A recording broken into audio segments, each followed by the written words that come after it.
As far as you know, where does Li Hongzhi live in the States, and how is his life? Well, Li Hongzhi has chosen to live in the United States. He has, at last I heard, a home in New York and a home in New Jersey. Based on just those two properties, he's a millionaire. He's a rich man. He lives a comfortable life. While many of the members suffer, he lives very comfortably. He's taken care of, and he appears to be living a very comfortable life. Falun Gong uses websites, TV, and newspapers to conduct propaganda and agitation to cover the truth among the masses. So, do Americans really know the true facts of Falun Gong? What's your view on this? I think in the United States there is a certain feeling, a concern about human rights in China.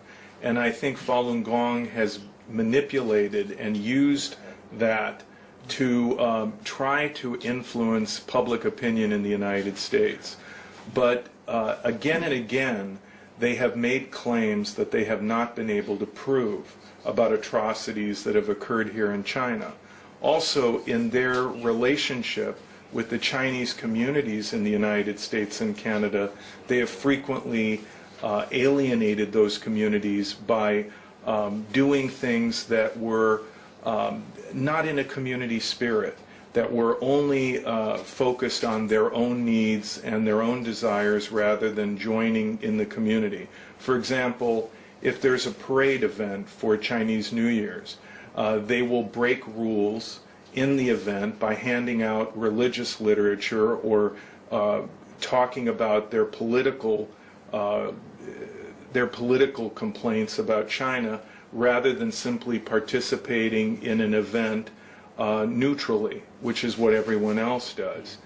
And I think that the American media, to some extent, has come to regard claims made by Falun Gong with some skepticism because of their track record. And in response to this, Falun Gong has basically created their own media. They have the Epoch Times, they have their own television network, their websites, and in that sense they control their message and can put out whatever they want regardless of the American media. I think Americans are increasingly skeptical of Falun Gong because they've made many outrageous allegations that have not been able to be proven objectively. For example, they said that thousands of people were killed here in China and that their organs were harvested. That was never proven, and it was an outrageous claim. Also, I think that the tragedy in Tiananmen Square in 2001, where a child was killed and people burned themselves in protest, I think that caused many Americans and people around the world to look at Falun Gong in a much more negative way. And I think in the United States, the way in which they try to project themselves into the Chinese communities has caused a great deal of a negative reaction to them. So again and again, their behavior has caused many Americans to question what they say and to increasingly look at them in a different way, not as victims, but rather as a group that fits the profile of what we would consider a destructive. We know that Falun Gong organizes Shenyun shows to expand its influence. How do you think of the Shenyun shows? Well, I think the dance troupe tour that's going on that Falun Gong sponsors, it's false advertising. And they have gotten some critical reviews in New York and in London because audiences and critics who have gone to review the shows felt that they were taken advantage of. They thought they were going to just be entertained, and instead they were subjected to religious and political propaganda. So I think that Falun Gong has actually gotten in trouble over the dance touring company rather than really put forth a positive image. Do you know anyone who have watched the shows, and what's their views? Well, in the reviews that I've read, they felt that the show was not really that good, that there were some performers who were quite talented, that the costumes were very nice, so there was a good deal of money spent on the production, but that basically it wasn't as advertised. It really wasn't the kind of historic, traditional performance of Chinese dance and history that they expected. In 2006, Falun Gong spread a rumor that the organs of their practitioners were harvested in Shenyang, thousands of them. What's the effect in US at that time? How do you look at it? In 2006, when Falun Gong made claims of horrible atrocities occurring in a hospital here in China, independent sources outside of Falun Gong were unable to confirm any of its allegations. There was a United States congressional report. There were even critics of China that said, I cannot confirm these reports. All I have are stories from Falun Gong devotees. I have no objective physical proof. Mr. Rost, does Li Hongzhi exploit his followers? What's your view? No one knows how much money Master Li controls. Certainly, it seems to be millions of dollars a year because it costs a lot of money to finance the Epic Times, the dance troupe, the television station, and so on. It appears that people that are Falun Gong devotees give money to Master Li. They buy his books, they buy his tapes, they give donations, they provide free labor as volunteers. And in this sense, he has exploited the people that follow him.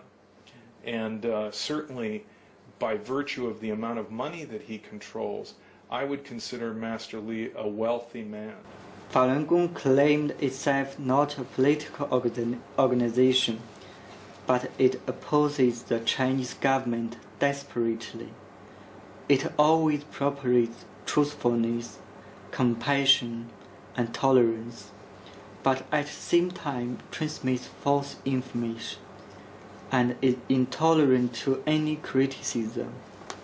So, what do you think of their contradictions between speeches and actions? Well, I think it's very interesting that on one hand, Falun Gong talks about human rights violations and the fact that they want freedom to express themselves in China.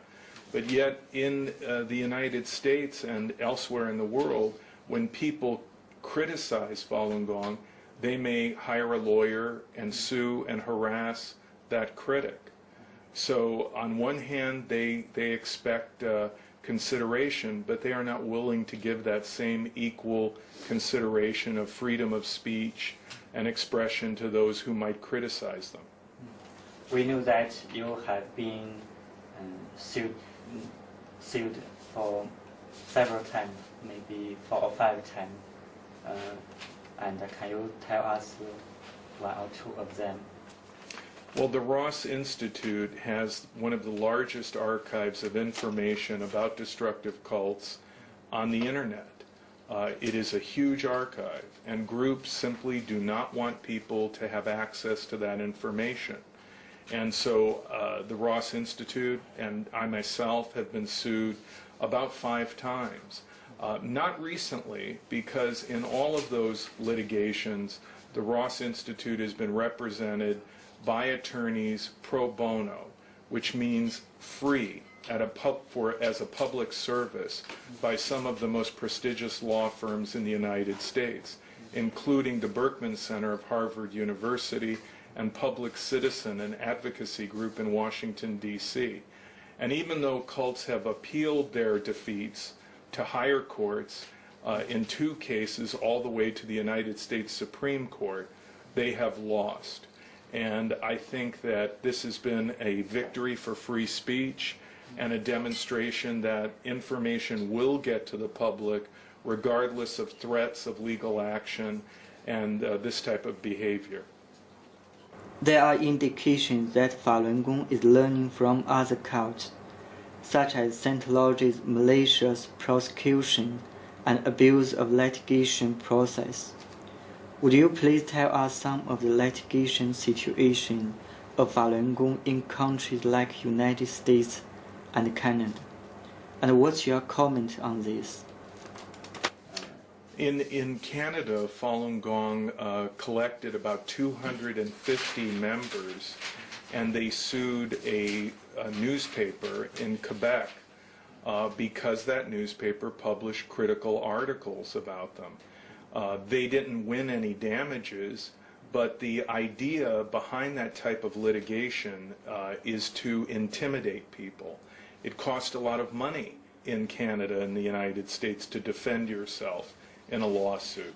And so by taking legal action like that, Falun Gong hopes to intimidate the media, make people feel that I don't want to write a critical story about Falun Gong because I'll have to spend a lot of money in a lawsuit. In another situation, Falun Gong sued regarding its exclusion from the Rose Bowl parade. And there have been numerous incidents where Falun Gong either threatened or filed lawsuits within the Chinese communities in the United States because they felt they wanted a position in an event, and if they were expected to follow the rules of that event, or they were excluded because they had broken the rules in the past, they would litigate or threaten to litigate.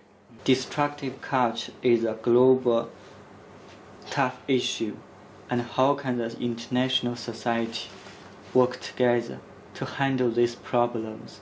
I think it's very important for all countries to coordinate and work together in sharing information that they may have about particular groups in their country with other countries, because what we're dealing with is a global phenomenon. And just as countries are trading partners in the global economy, we are also trading partners regarding cults. There are cult groups, many cult groups, which are international. Falun Gong would be an example of a group that started here in China but is now international and has thousands of members in the United States and Canada. There are similar groups from Korea that have spread across the world. Scientology in the United States, which has been called a cult, is an international concern. And there are many others that I could offer as examples. So by sharing information, we help each other. What one country learns can be shared with another, and that's helpful to all of us. Mr. Ross, thank you very much.